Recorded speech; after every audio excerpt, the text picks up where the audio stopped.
నైరుతి బంగాళాఖాతంలో ఏర్పడిన అల్పపీడనం తీవ్ర వాయుగుండంగా బలపడింది. కొద్దిసేపట్లో అది తుఫానుగా మారేందుకు కూడా అవకాశం ఉంది. తుఫానుగా మారిన తర్వాత దానికి అర్నబ్ అనే పేరుని ఖరారు చేస్తున్నట్టుగా ప్రకటించారు. అర్నబ్ అంటే బంగ్లాదేశ్ నిర్ణయించినటువంటి ఈ పేరు ప్రకారంగా సముద్రం అనే అర్థం వస్తుంది. సముద్రం అనేటువంటి పేరుతో ఈ తుఫాన్ని పిలవబోతున్నారు. అయితే అర్నబ్ తుఫాన్ ప్రస్తుతం శ్రీలంకలోని ట్రంపుకోలికి 200 కిలోమీటర్ల దూరంలో కేంద్రీకృతమై ఉంది.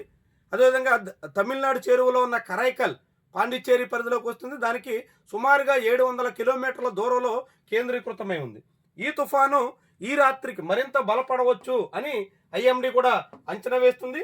ఈ తుఫాన్ తాకిడి మనం చాలా క్లియర్గా చూడొచ్చు. శ్రీలంక తమిళనాడు తీరానికి మధ్యలో ఆనుకుని చాలా విస్తృతమైనటువంటి ప్రభావాన్ని చూపించే దిశలో ఉంది. అయితే ఇది శ్రీలంక మీదే పెద్ద స్థాయిలో ప్రభావం చూపొచ్చని భావిస్తున్నారు.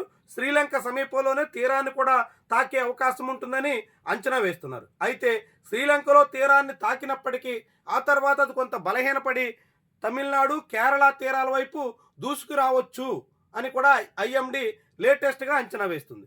దాంతో దీని ప్రకారంగా ఇండియాలో ఉన్నటువంటి తమిళనాడు కేరళలో కూడా ఒక మోస్తరు వర్షాలకి రేపు సాయంత్రం వరకు అవకాశం ఉంది.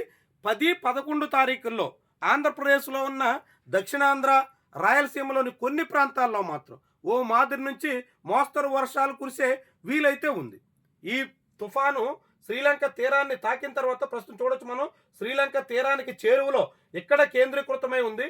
ఇక్కడ తీరాన్ని తాకిన తర్వాత ఇటు తమిళనాడు తీరం వైపు దూసుకొస్తే తమిళనాడు కేరళలో వర్షాలకు అవకాశం ఉంటుంది.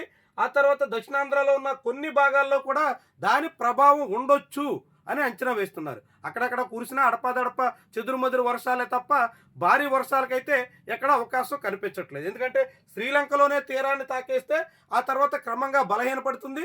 బలహీనపడిన తర్వాత దాని ప్రభావం క్రమంగా సన్నగిల్లే అవకాశం ఉంటుంది. కాబట్టి దాని తాకిడి ఆంధ్రప్రదేశ్ మీద ఉంటుందని, ఏదో మేరకు దాని ప్రభావం చూపుతుందని ఐఎండీ నిన్న చెప్పినటువంటి సూచన ఈరోజు కొంత తగ్గించినట్టుగా కనిపిస్తుంది. దాని ప్రభావం కొద్ది మేరకు మాత్రమే ఉంటుందని చెబుతోంది. అయితే మరొక వైపు ఆంధ్రప్రదేశ్లో మిగిలిన ప్రాంతాల్లో చలి తీవ్రత అయితే పెరుగుతోంది. సగటు ఉష్ణోగ్రతల కన్నా 2-3 డిగ్రీలు తక్కువగా కనిష్ట ఉష్ణోగ్రతలు నమోదవుతున్నాయి. పొగమంచు కూడా ప్రభావం ఇంకా కొనసాగుతోంది. ఇది ముఖ్యంగా ఉత్తరాంధ్ర దక్షిణాంధ్ర ప్రాంతాల్లో భిన్నమైనటువంటి వాతావరణ పరిస్థితులు ఉన్నప్పుడు కూడా చలి తీవ్రత అయితే కనిపిస్తుంది.